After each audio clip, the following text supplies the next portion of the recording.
We are not getting the clear answers we're asking for. Why did your original system not work?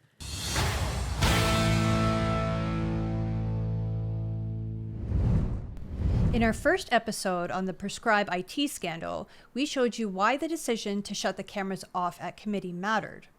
It was not just procedural games, because the PrescribeIT investigation was already raising serious questions about cost, adoption, governance, private contractors, and politically connected PR firms. But exactly 1 week before the cameras were shut off, Canadians actually got to see one of those meetings in public. And what happened there provides even more evidence of why this investigation suddenly became something the Mark Carney government did not want Canadians to see.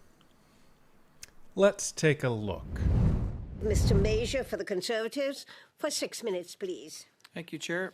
Mr. Green, how much money has been spent in total on PrescribeIT to date? Just a dollar amount, please. Sorry, thank you for your question. I think in our opening statement and the documents we provided, we've described the investment that's been made in the program.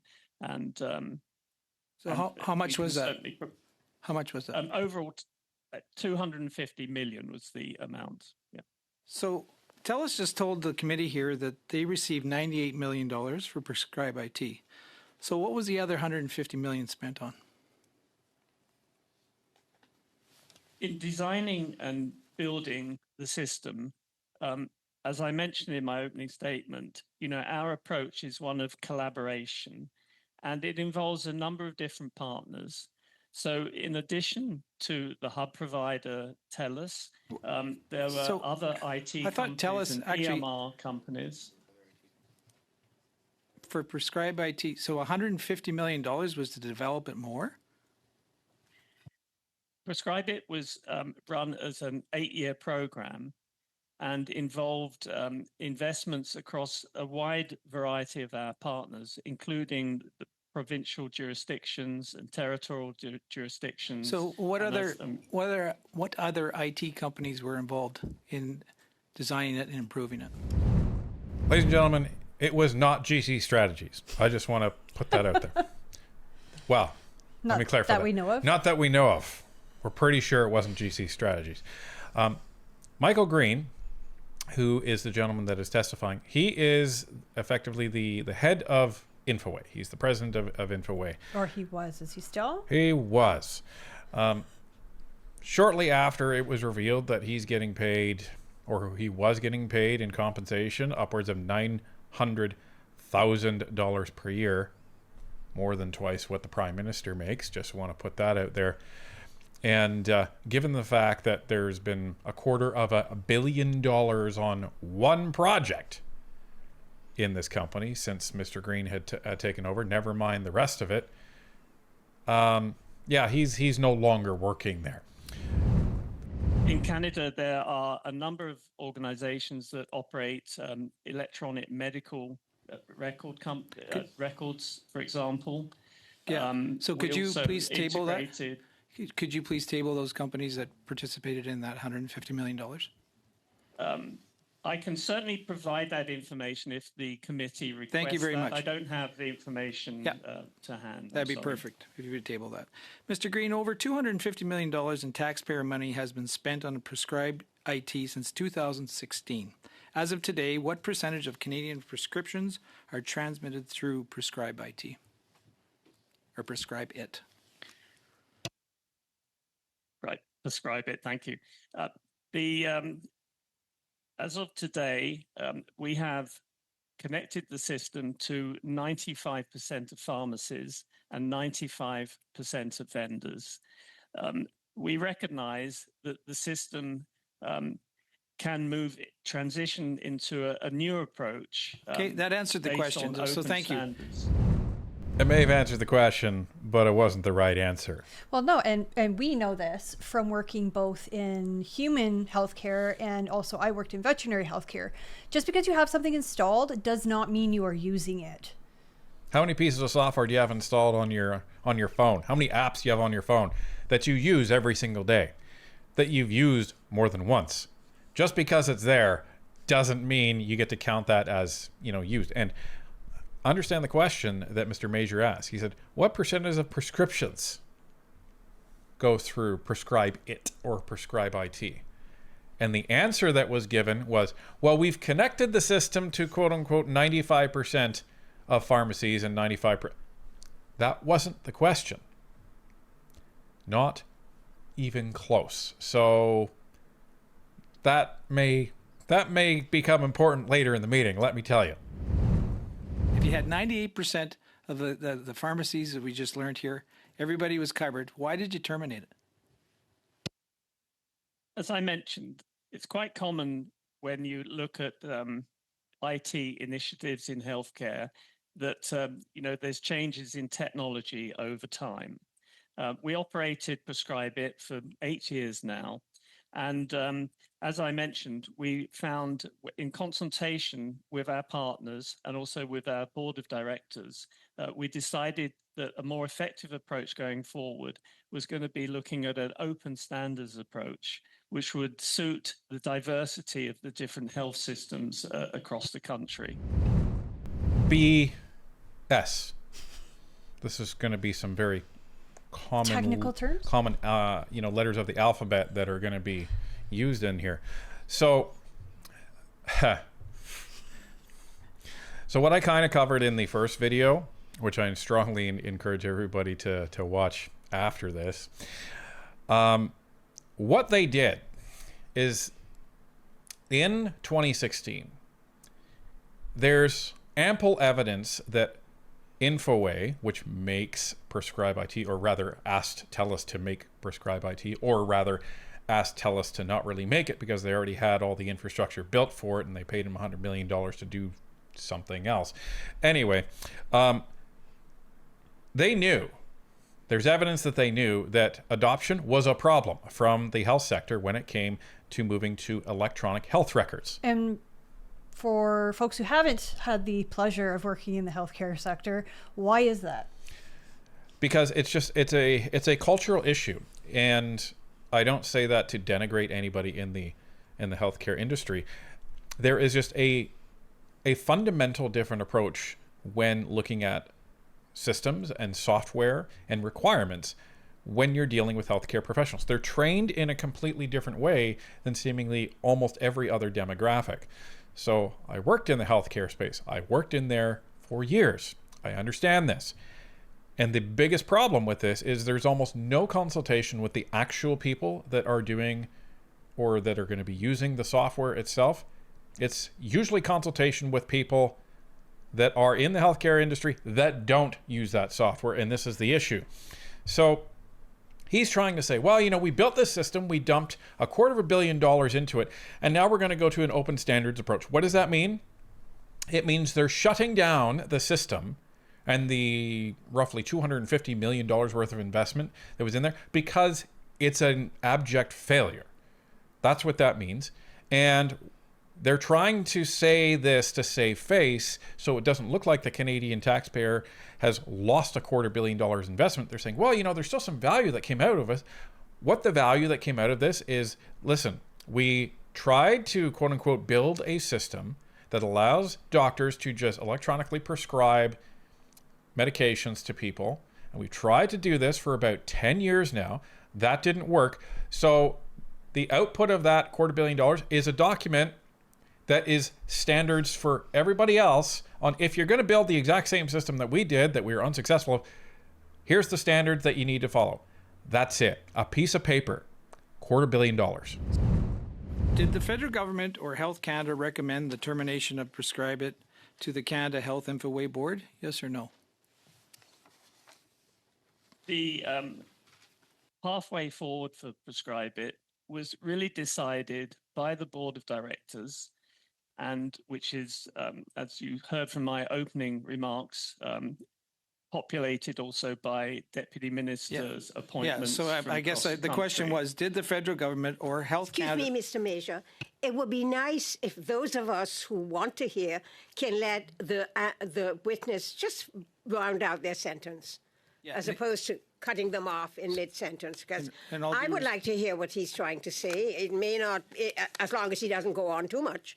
Go ahead. So the question was yes or no answer, Chair and Mr. Green. So did the federal government or Health Canada recommend the termination of PrescribeIT to the Canada Health Infoway Board? Yes or no? The decision was made by the Canada Health Infoway Board. Yes or no questions are hard, especially when you're coming from an organization that has received probably upwards of $2.4 billion from the Canadian taxpayer since 2001. And especially if you're the head of an organization that was, well, they were intending on building this $250 million system that was going to save healthcare and didn't end up doing that. So this is also interesting because he says, well, you know, the board of directors made this decision in late 2025. In the previous video, we actually go over the fact that in late 2024, because the company was concerned about the sustainability of this system that they're trying to tell the committee that everybody was using, despite the fact that they weren't, they made a decision that they're going to start charging for it. For every transaction at the pharmacies. For every transaction? 20 cents every transaction. Oh my gosh. So, yeah. I've never worked in pharmacy. I have a family member who owns a pharmacy though, and I know they get like hundreds and hundreds and hundreds of scripts a day. 20 cents per transaction. Yep. Oh my goodness. So, obviously, the pharmacist said, you're going to tank your product if you do that. And evidently, Infoway didn't listen, because they actually did implement a transaction fee starting January 2025. So no wonder that less than a year after that, the board said, maybe it's time to shut this down because this isn't working. Well, I imagine if you did have people using it prior to that price implementation, that they would have decided, I'm not footing the bill for 20 cents a transaction. I'm out of here. Well, and understand that the Liberals started this in 2016, and the Liberals decided to throw all that in the trash as of 2025. So I think it's safe to say that the Liberals actually did tell them, yeah, you know what, this isn't working, $250 million, shut it down. Well, and the interesting thing that I saw anyways was that the Liberal chair, Heidi Fry, tried jumping in when Dan Major wouldn't let the witness filibuster. As Dan said, it was a yes or no question. It didn't need some long preamble to run out the clock. Answer yes or answer no. It's very important that you answer these questions succinctly and that you actually answer them. If you do not answer the questions that the committee members ask, you will be asked to return. So just succinctly, please, I have 5 minutes. Tell us the lowest bid for PrescribeIT.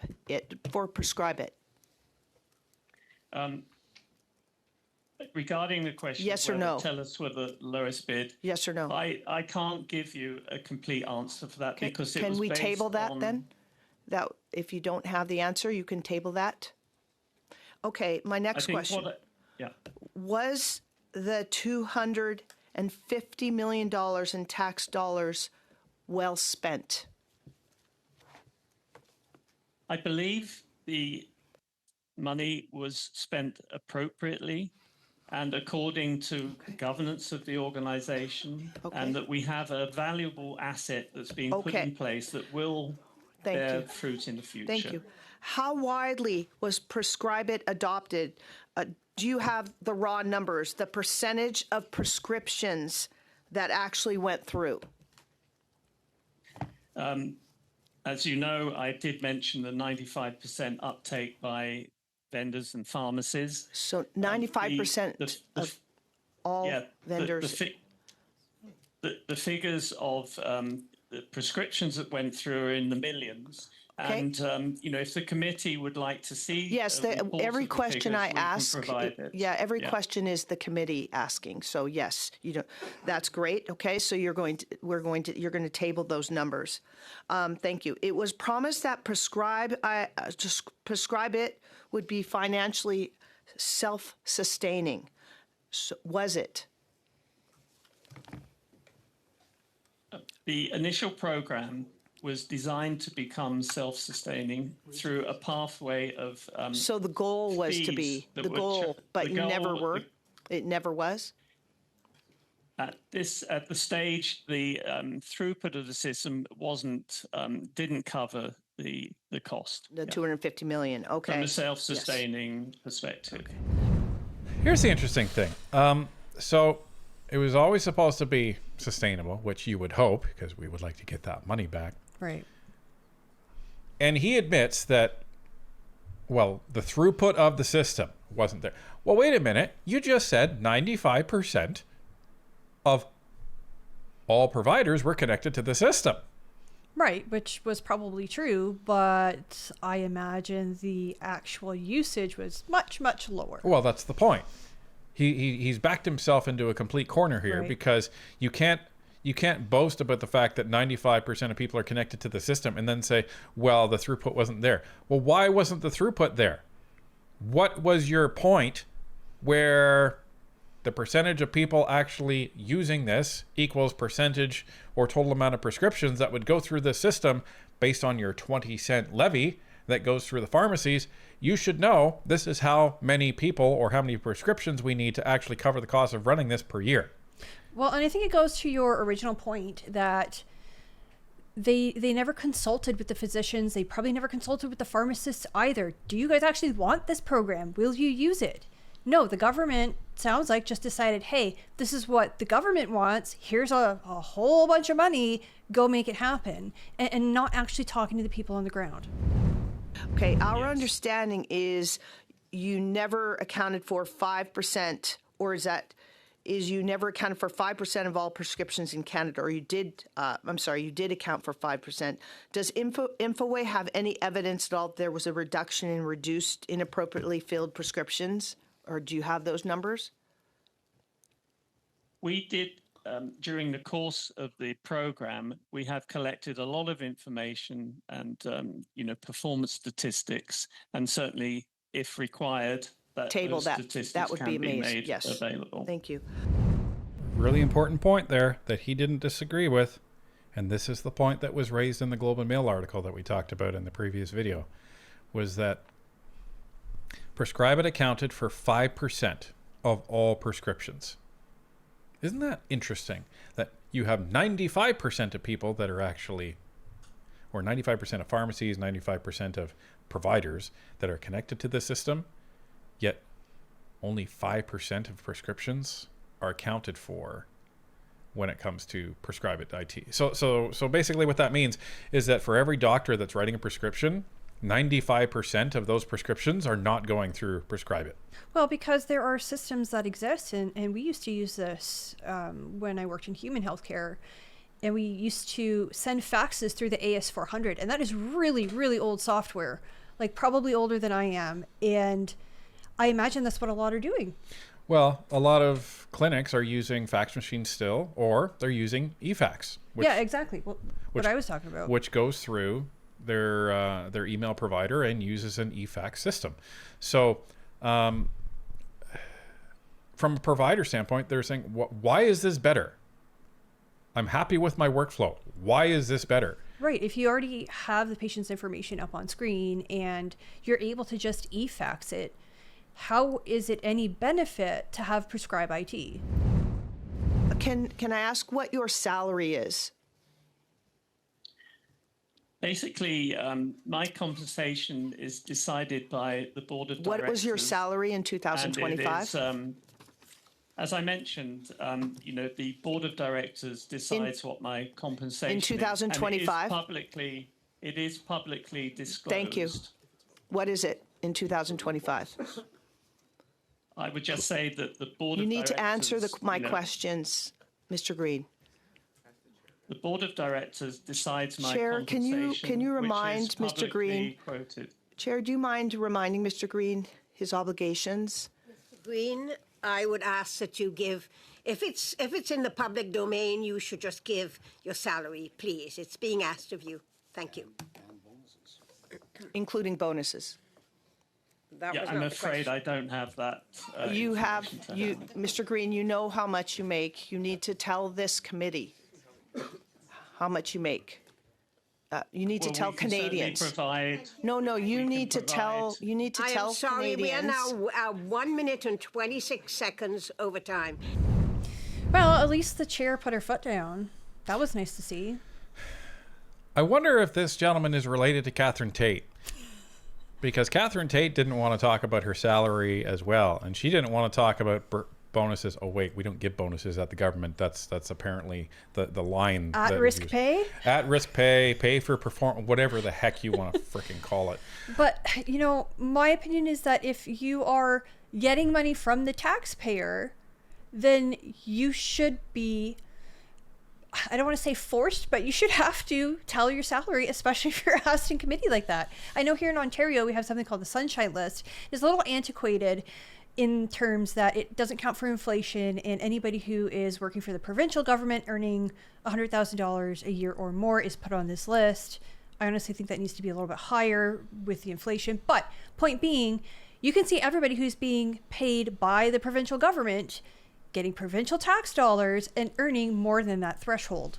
Anyway, Mr. Green ended up having to disclose that he made over $900,000 per year, and he is now no longer the president and CEO of Infoway, which is interesting.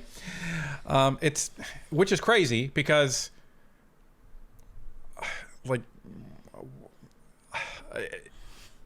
so what? So the board is paying him $900,000 a year in total compensation, and then that becomes public, and now they realize, oh, we're paying him too much. We need to fire him.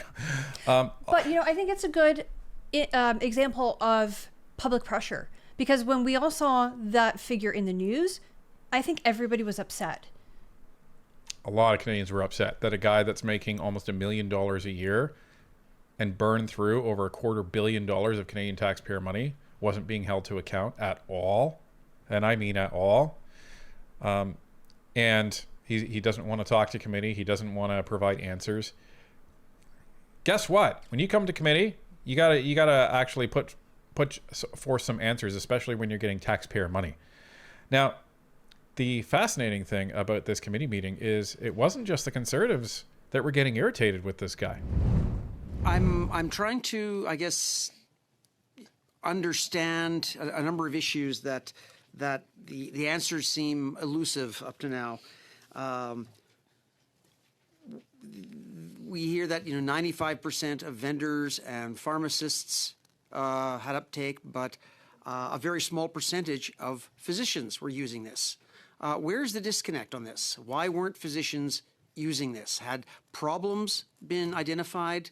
Were you getting feedback as to why there were so many physicians that were not, or I should expand, healthcare providers that were not using this?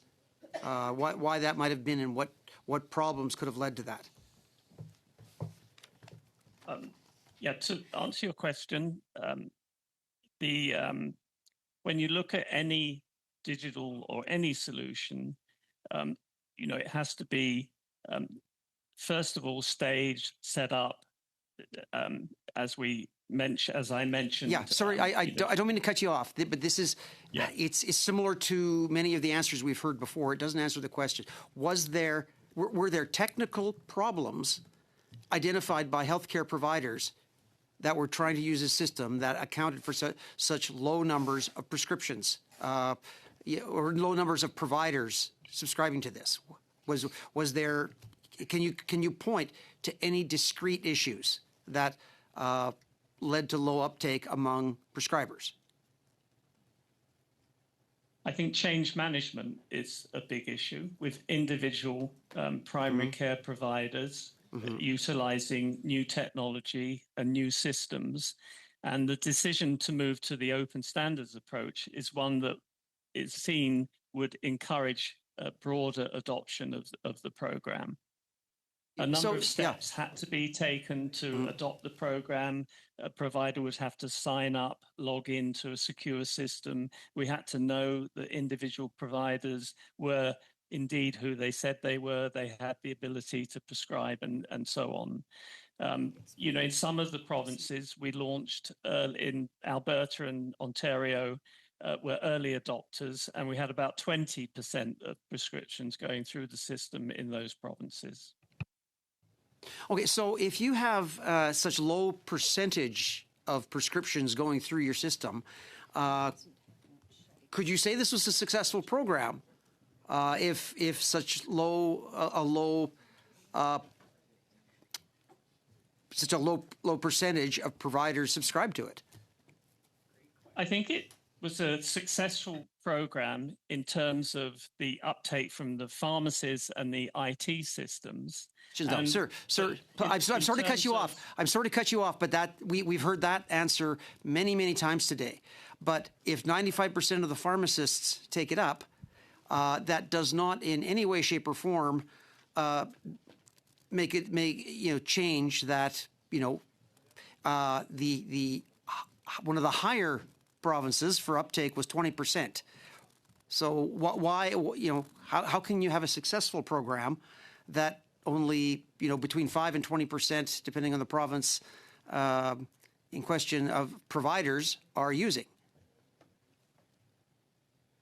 The decision to move to an open standards approach is chosen to increase that. So yes, I know, sir, but why? Yeah. So why didn't it work? So why did it not work? Because just wow, he's answering questions by rote. Like, it seems like he was coached. They're shutting down the program. This is not news. Well, it's probably news for Canadians. But they announced this in February. So providers have to get off the system by the end of May. So, Mr. Green, can you please explain to me how moving to a open standards approach where you're shutting down the system is going to encourage adoption? I would love to know the answer to that question. Well, is this open standards not just that piece of paper that says, yes, this is what you need to make a successful system? It's a technical standard. Is basically what it is.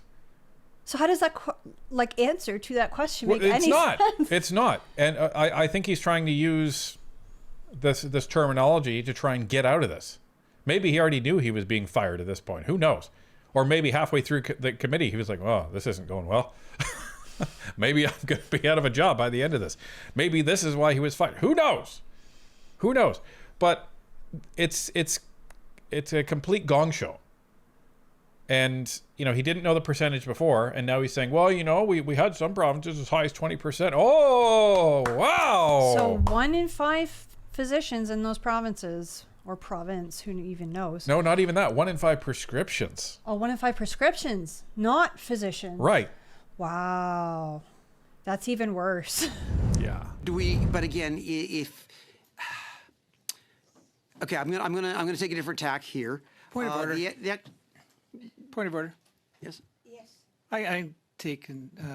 The witness is not answering the question. It's pretty simple question. Now, Mr. Major, is my time paused? No, yes, it better be. Subjective about why the witness is not answering the question. Maybe the witness does not comprehend. Maybe the witness does not comprehend, want right? to answer the All question. right. Because I have heard this question asked many times. I think, Mr. Green, the question by Mr. Ailson was pretty clear. He said, you said there was, out of 1 to 10 scale, you said it was an 8. Yet there was a 5 to 20% uptake, 20% in only 2 provinces. What was wrong with the system? Why such a low uptake? Why such a low uptake by physicians? What was the problem? Can you tell us what? You decided to change it. What was the problem? You had to define the problem before you decided on a solution. What were the problems?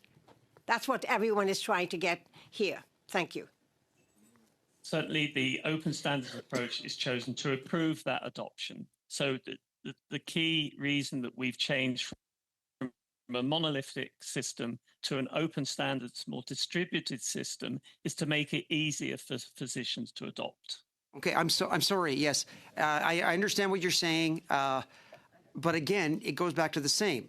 And I'm going to have to keep drilling down on this because the question has not been answered after many attempts by many questioners. Well, I'm sorry.